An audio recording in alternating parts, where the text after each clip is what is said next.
morally urgent today, it's also morally crucial. More than 4.5 million people have died as a result of the pandemic, which has worsened living conditions on the planet.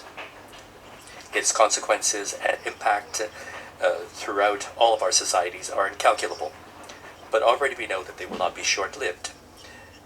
We can see this in the report on the Sustainable Development Goals of 2021, while the International Labour Organization says that in 2022 there will be in the world 205 million unemployed persons. It's clear to all that we have already seriously undermined the objective for sustainable development to eradicate poverty for 2030, a time when it is projected that the global poverty rate will be 7%, around 600 million people. In this bleak context, COVID-19 vaccines are the only hope. More than 5 billion doses have already been administered throughout the world by August 2021. However, more than 80% of those were applied in middle-income or high-income countries, and their populations represent much less than half of the total population of the planet. Hundreds of millions of people in low-income countries are still awaiting for their first dose, and they don't even know when they will receive it. While this is happening, it is inconceivable that in 2020, a global military expenditure was almost $2 trillion. How many lives would have been saved if those resources had been devoted to health or to the production and distribution of vaccines? The possible responses to this question involves a paradigm shift and to transform a deeply unequal and anti-democratic international order, which places selfishness and petty interests of a minority before the legitimate aspirations of millions of human beings. We will never tire of repeating that we must put an end to this waste and irrational capitalist consumption and production patterns, to environmental degradation, and to the factors that cause climate change, which threaten the existence of the human species. Our effort must be collective, but developed countries have the moral obligation to assume the greatest responsibility because they're the ones who caused the current situation and they have the resources to correct it. We have to fight so that solidarity, cooperation, and mutual respect will prevail if we want to provide an effective response to the needs and yearnings of all of those peoples and to preserve what is most valuable, human life and human dignity. Our peoples have the right to live in peace and security, to development, to well-being, and to social justice. A United Nations which is revitalized, democratized, and strengthened is called upon to play a central role in this effort. Mr. President, under the leadership and with the ongoing incitement of the United States, we see a serious international rift being promoted with the harmful use and abuse of economic coercive measures, which has become a central instrument of U.S. foreign policy. The government of that country is threatening, extorting, and pressuring sovereign states to take a stand and to act against those who they identify as their adversaries. They demand that their allies build coalitions to overthrow legitimate governments. They default on trade commitments. They abandon and ban certain technologies, and they apply unjustified judicial measures against citizens of countries who don't bend to their will. They often use the term international community to define a small group of governments that accompany Washington's will without questioning it. The other countries, the vast majority of members of this organization, it seems that there is no room for us in the definition of international community which is advocated by the United States. It is a behavior which is associated with cultural and ideological intolerance, with a marked racist influence, and with hegemonic aims. It's not possible or acceptable that we identify the right to economic and technological development of a nation as a threat, as it's not possible to question the right of a state to develop a political, economic, social, and cultural system which is sovereignly chosen by its people. In other words, we are seeing today unacceptable political practices in the international context that go against the universal commitment to defend the United Nations Charter, including the sovereign right to self-determination. Independent and sovereign states are being subject to all kinds of pressure to bend to the will of Washington and to an order based on its capricious rules.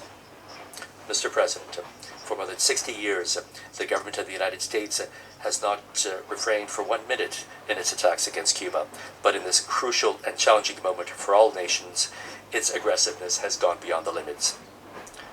The most cruel and the longest economic, commercial, and financial blockade which has ever been imposed on any country has intensified in an opportunistic and criminal fashion in the midst of this pandemic.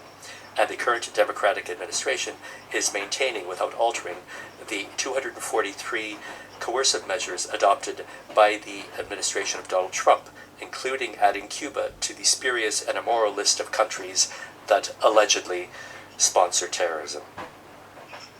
It's in this context that they are launching against our country a non-conventional war, where the U.S. government has dedicated publicly millions of dollars through campaigns of lies and manipulation, which use new information technologies and other digital platforms to project inside and outside the country a totally false image of the Cuban reality, sowing confusion, aiming to destabilize, to discredit the country, and to justify the regime change doctrine. They have done all this to wipe the Cuban Revolution off the map. They don't accept alternatives to the model that they conceive of for their backyard. Their plan is perverse and incompatible with the democracy and the freedom that they advocate.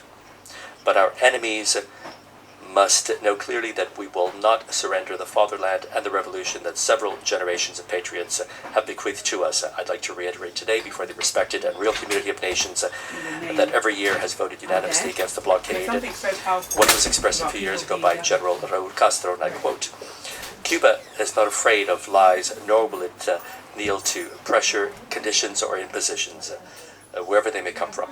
Mr. President, the colossal challenges do not intimidate us. We continue to build for Cuba.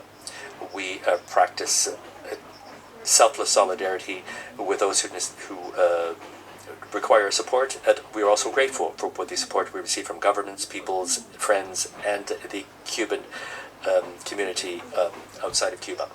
I would like to thank all of those for their support at the situation, people who extol the values of humankind and unconditional international cooperation. At the same time, in response to the requests received and guided by our vocation of solidarity and humanism, Cuba has sent 4,900 assistants organized in 57 medical brigades to 40 countries and territories affected by COVID-19. Those dedicated healthcare workers have not relented 1 minute in their fight against the pandemic inside and outside of Cuba. They're the same ones who took to the streets to help the patient people after the devastating earthquake just a few weeks ago, those who travel from a remote place to a Cuban province without stopping to deliver their expertise and their knowledge in their mission to save lives. They are more than daily heroes, the pride of our nation and symbol of our vocation for justice. Dozens of public figures and thousands of people have signed their candidacy for the Nobel Peace Prize. Likewise, we are proud of the scientific Cuban community who, in the midst of great shortcomings, have developed 3 vaccines and vaccine candidates against COVID-19. They represent the embodiment of the idea of the Commander-in-Chief who asserted that the future of our homeland must necessarily be a future of men and women of science.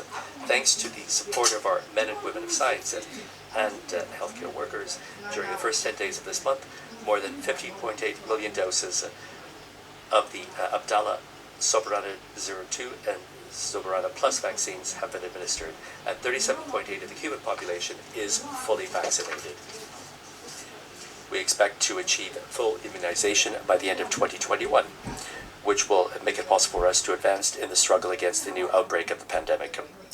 Mr. President, we ratify our aspiration to achieve full independence of our America and to be a socially and economically integrated Latin American and Caribbean nation. capable of living up to the commitment established in the Proclamation of Latin America and the Caribbean as a zone of peace. In the face of attempts to reimpose the Monroe Doctrine and the neocolonial domination, we are opposed to every attempt to destabilize and to subvert the constitutional order and the civic and military unity and destroy the work that was initiated by Commander Hugo Chavez Frias and continued by President Nicolas Maduro Moros in favor of the Venezuelan people. We reiterate that the Bolivarian Republic of Venezuela will always be able to count on Cuba's solidarity. We reaffirm our firm support to the brotherly people of Nicaragua and its National Reconciliation and Unity Government, led by Commander Daniel Ortega, who are courageously and proudly defending the achievements attained against the threats and interventionist actions of the U.S. government. We support the Caribbean nation's claim for fair reparations for the horrors caused by slavery and the slave trade. We likewise support the right to a just, special, and differentiated treatment, which is crucial to meet the challenges resulting from climate change, natural disasters, the unjust international financial system, and the difficult conditions imposed by the COVID-19 pandemic. We reaffirm that the brotherly people of Puerto Rico should be free and independent after more than a century of submission to colonial